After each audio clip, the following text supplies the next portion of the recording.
Sarah and Mom are seated on the couch inside a private room of the inpatient psychiatric unit. Sarah appears well groomed. She has showered and is wearing clean clothing, but looks tired. As the nurse enters the room, Sarah makes eye contact and smiles. Her motor behavior appears to be normal. Hi, Sarah and Mom. My name's Trevor. I'm a BCIT student nurse. I'll be working with you today and hoping to ask you a few questions. Is that all right? Hi, nice to meet you. I'm Sarah's mom. Hi. Yeah, that sounds fine. Can you also just let me know when I'm going home? Absolutely. We'll also be going over your discharge plans after I've gotten to know you a little better and we're done with our conversation, okay? Is it okay if I'm here? That would be up to Sarah. Yeah, you can stay, Mom. It's okay. Okay. So, how are you doing today, Sarah? Was your sleep okay last night? I'm feeling a lot better, but I think I'm just looking forward to going home and just sleeping in my own bed.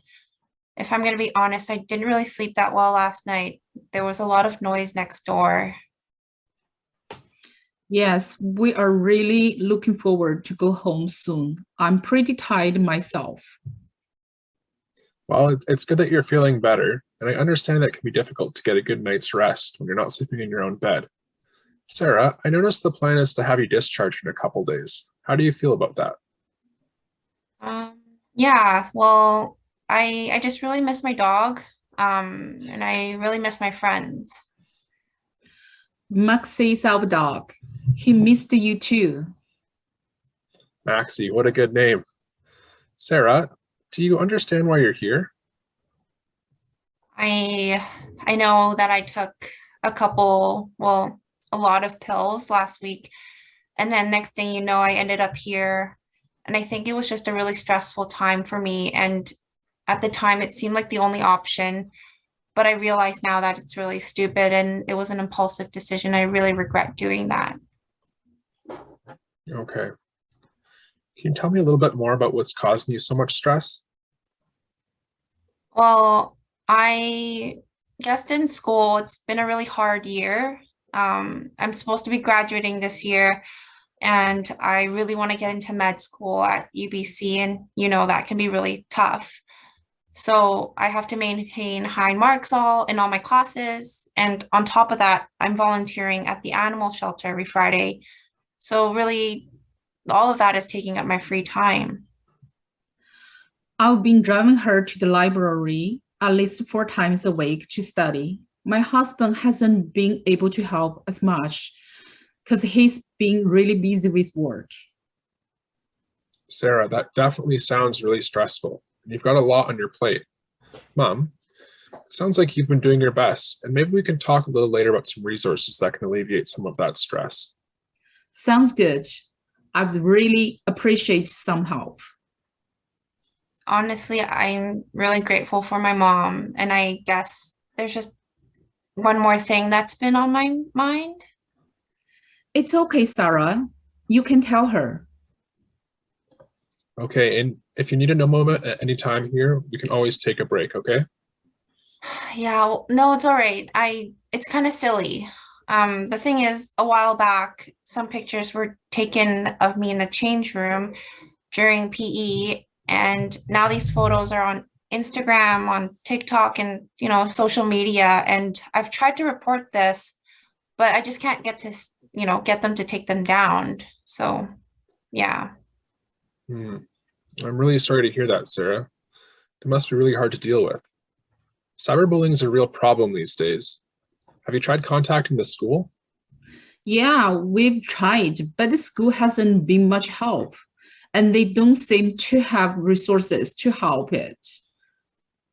Well, if you've explored all your other options, it may be a good idea to inform the police in this instance, especially considering your age, Sarah, and the nature of the photographs.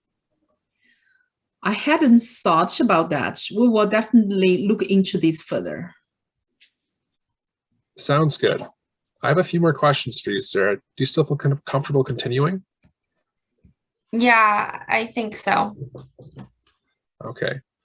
Are you in any pain right now, Sarah? No, not at the moment. I'm not. Okay.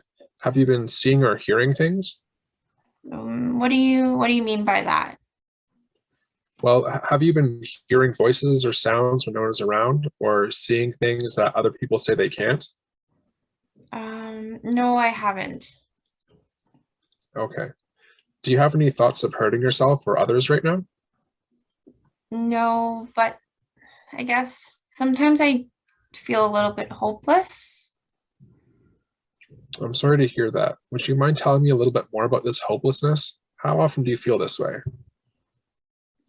Well, it usually happens when I'm not busy. Like I said, I'm really busy all the time, but usually before I go to bed. And I guess when I go on social media is when I'm feeling hopeless. Okay. It sounds like social media has been creating some issues for you. Social media can definitely take a toll on one's mental health, but taking a break can be beneficial. Have you tried taking a break from it? I guess I haven't really tried that before. Well, perhaps it's time to give this a try. Maybe fill that time with something else you're interested in. What other sorts of interests do you have? Mm, I'm not really interested in much these days. I used to like hanging out with my friends and being with my dog Maxie, but I'm just really busy with school, so I don't know. I'm not really interested in much. Okay. Well, it's good to set high standards for yourself. It sounds like school is really important to you, but it's equally important to remember that you should ensure that you give yourself a break every once in a while. What do you think?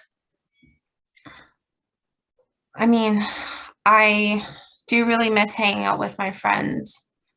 So maybe when I leave, I might reach out to them. I think that's a great idea. It's important to prioritize your mental health, Sarah. When you were talking about school, I was just curious. Do you ever find yourself having difficulty focusing? I do. When I'm feeling super anxious, and at school I can't help it. When I'm at home, I usually use cannabis to help me calm me down. Hmm. Okay, well, how often are you using cannabis? Um, Usually when I'm feeling hopeless too, I usually have it before bed, maybe 2 to 3 times a week. And that's just when I'm having difficulty taking my mind off things in school and just everything that's happening right now. Okay.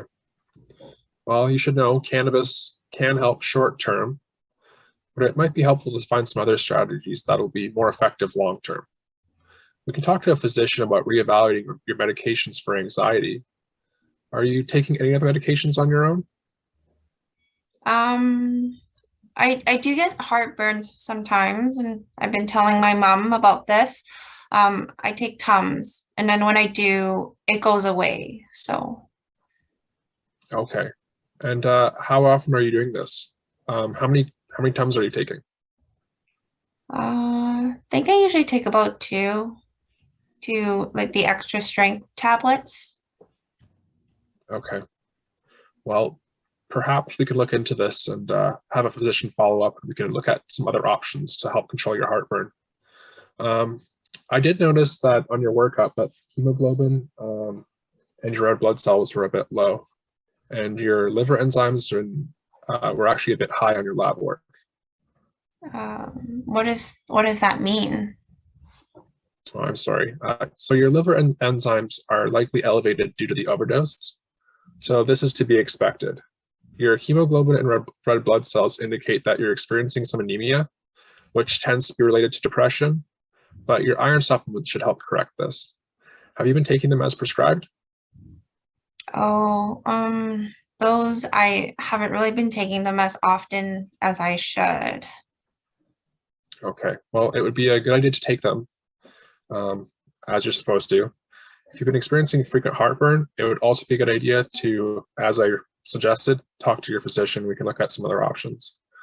Taking Tums regularly can be harmful, especially taking it in the max dosage for over 2 weeks at a time. Okay. Going back to your anxiety now, have you found any other strategies that help? What about journaling? Well, I have tried that before, and I liked it when I tried it, but I don't know, maybe I will try it again the next time I'm feeling anxious. It does help me get my thoughts and feelings out. I think that's a great idea, and I'm glad to hear that journaling helps you. Do you often have negative thoughts about yourself? I mean, I don't really feel comfortable being me. I'm not completely me. I know mom and dad are aware of this, and we've been looking at options because I really want to get a sex reassignment surgery. Since I was younger, I always felt like I was in the wrong body until when I think I was 14, I started identifying myself as a female, and that's when things turned around a little bit. And I know I'm really lucky to have my mom and dad here supporting me through this. And my friends that I were talking about, they accept me for who I am. But I don't know. I'm just not really me. I'm not fully me. Well, I really appreciate you sharing this, Sarah. It takes a lot of courage and strength to have these kinds of conversations. We do have plenty of resources that I think could help. Do you think you'd benefit from hearing more about these? Sure. Would it be possible to get something that we could take home so we can refer to it on our own time and share it with that? Absolutely. I can set up another meeting for us to discuss the other resources and support for tomorrow if that works. Sounds good. Yeah, I think that sounds good. Thank you so much.